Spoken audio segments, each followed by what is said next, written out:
जिसमें माननीय केंद्रीय गृह मंत्री अमित शाह जी की रणनीति और माननीय हमारे मुख्यमंत्री विष्णुदेव साय जी के छत्तीसगढ़ के परिप्रेक्ष्य में दिए हुए कार्य करने की स्वतंत्रता के आधार पर मैं आपसे कहना चाहता हूं कि राष्ट्रीय स्तर पर जो परिदृश्य है उसके आधार पर आज ये जो सूचना आ रही है कि तेलंगाना पुलिस के सामने देव जी ने, बसवराजू जो पहले जनरल सेक्रेटरी था इसका, उसके बाद Dev ji second senior most व्यक्ति था जो अभी जनरल सेक्रेटरी के नाते काम कर रहा था, उसने सरेंडर किया है। और साथ ही साथ मल्ला राजू रेड्डी जो संग्राम नाम से हमारे यहाँ छत्तीसगढ़ के विभिन्न क्षेत्रों में, विशेष रूप से गढ़चिरौली और छत्तीसगढ़ के हमारे अबूझमाड़ के क्षेत्र में दशकों से सक्रिय रहा है, उसने भी आज सरेंडर किया है। ये बहुत बड़ी जीत है और मैं सोचता हूँ कि अंतिम पड़ाव जो इस पूरे नक्सलिज्म के समापन के लिए है उस पर हम पहुँच चुके हैं। इसके बाद शीर्षस्थ नेतृत्व में जो एक आध व्यक्ति है वो बहुत बुजुर्ग है, स्थिति उनकी स्पष्ट नहीं है। एक व्यक्ति दो व्यक्ति और हैं जिनके उतनी सक्रियता नहीं है जितनी इनकी सक्रियता थी, और उसके बावजूद जो कुछ नाम और हैं उनसे भी बातचीत चल ही रही है। और मैं सोचता हूं कि करेगोटालू पर चलने वाला आज अभी जो वर्तमान में अभियान चल रहा है उसमें भी सफलता हमको मिलेगी। 89 अभी तक आईडीज उसमें से रिमूव किए जा चुके हैं, उस पर भी सफलता मिलेगी। वो जो गढ़ बनाकर अपना रखे हैं वो गढ़ ढह जाएगा अब, और साथ ही साथ नक्सलिज्म समूल नाश इसका 31 मार्च 2026 तक अवश्य संभावी है, बिल्कुल हो जाएगा। ये माना जाए कि सशक्त नक्सलिज्म इसके सरेंडर करने के बाद में खत्म हो जाएगा देव जी के बारे में? एक बड़ा वर्टिकल, मैंने कहा कि इनके पॉलिट ब्यूरो मेंबर्स में बसवराजू के बाद एक वेणुगोपाल थे जिन्होंने पुनर्वास किया, मैंने लोकतंत्र का रास्ता चुना है। और अभी जो जनरल सेक्रेटरी के नाते काम कर रहे थे ऐसे देव जी, जिनकी अत्यंत आवश्यकता भी समझी जा रही थी, ये सोच रहे थे कि ये संगठन को आधार प्रदान करके खड़े रहेंगे, इन्होंने आज पुनर्वास कर लिया है, ऐसी सूचना आई है।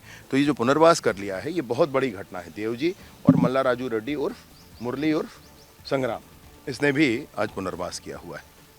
धर्मांतरण को लेकर भी हम कोशिश में है कि धर्मांतरण संबंधी जो विधेयक है इस सत्र में आ जाए। सर, आज विधायक दल की भी बैठक है, कल से बजट सत्र की शुरुआत हो रही है। विपक्ष के सवालों का जवाब देने के लिए किस तरीके से रणनीति तैयार हो रही है? आज विधायक दल की बैठक में माननीय मुख्यमंत्री जी का मार्गदर्शन सबको प्राप्त होगा। विधायक दल की बैठक के उपरांत कल से सत्र का प्रारंभ है और 24 तारीख को बजट प्रस्तुत हो रहा है और उसके बाद बजट पर चर्चा आदि है।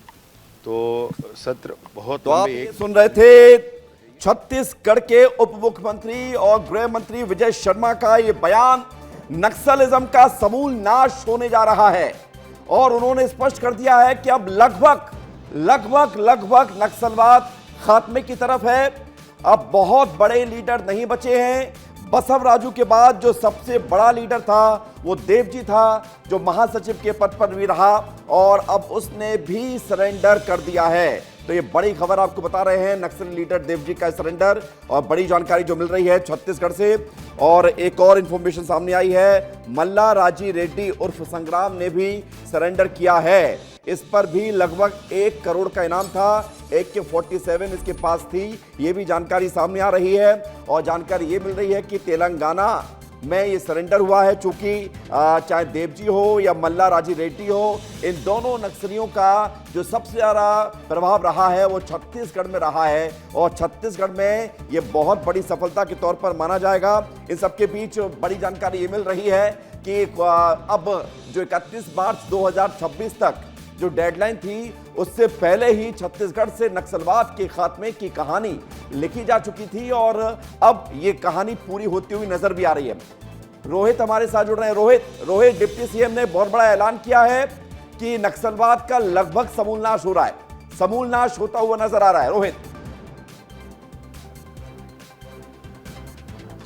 अब बिल्कुल देखिए, महासचिव के पद पर देवजी था और काफ़ी प्रभाव छत्तीसगढ़ में रहा है। तो ऐसे में उप मुख्यमंत्री विजय शर्मा ने साफ तौर पर जानकारी दी है कि तेलंगाना में देवजी ने सरेंडर किया है। इसके साथ ही मुरली जो मल्ला राजू रेड्डी है उसने भी सरेंडर किया है और इस सरेंडर के बाद निश्चित तौर पर छत्तीसगढ़ से सशक्त नक्सलवाद है वो अंतिम चरणों पर है। इसके बाद में एक दो और जो बड़े कैडर के नक्सली हैं वो बचे हुए हैं, हालांकि वो बुजुर्ग हो चुके हैं। तो ऐसे में उनके पास उतनी क्षमता नहीं है जितनी क्षमता जो है वो देवजी के पास में थी। तो कुल मिलाकर एक बहुत बड़ी खबर है और इसमें क्योंकि लक्ष्य को अब नज़दीक पहुंच चुके थे और लक्ष्य को लगभग 30-38 दिन का जो समय है वो बचा हुआ था। तो ऐसे में कहीं ना कहीं एक बड़ी कामयाबी के तौर पर जो है वो इसे देखा जाएगा और बड़ी कामयाबी इसे कह सकते हैं, क्योंकि लगातार जो तमाम तरीके से बड़े नक्सली हैं उनको पहले सरेंडर वो किए थे। उसके बाद में देवजी, क्योंकि देवजी की तलाश लंबे समय से चल रही थी और कई जगहों पर इसको लेकर अभियान भी जो है वो किया गया था। पिछले दिनों में हमने देखा कि कर्रेगुट्टा की पहाड़ी हो या आसपास के उस क्षेत्र पे हो, वो लगातार वहाँ पर ये कोशिश जो है वो की जा रही थी कि देवजी का जो पता है वो लगा लीजिए। विजय शर्मा जी हमारे साथ बातचीत कर लेते हैं। ये एक बड़ी कामयाबी आज मिली है आप लोगों को और सरेंडर देवजी करने जा रहे हैं। ये सूचना जो आ रही है तेलंगाना में, जो बसवराजू के बाद जनरल सेक्रेटरी के नाते काम करने वाला देवजी नामक एक माओवादी सशस्त्र नक्सली है, वो आज तेलंगाना में सरेंडर कर रहे हैं। और उसके साथ साथ संग्राम उर्फ मुरली उर्फ मल्ला राजू रेड्डी नामक सीसी मेंबर, वो उसकी भी सूचना आई है कि वो तेलंगाना में सरेंडर कर रहे हैं। तो ये बड़ी घटना है सशस्त्र नक्सलिज्म के समापन के लिए।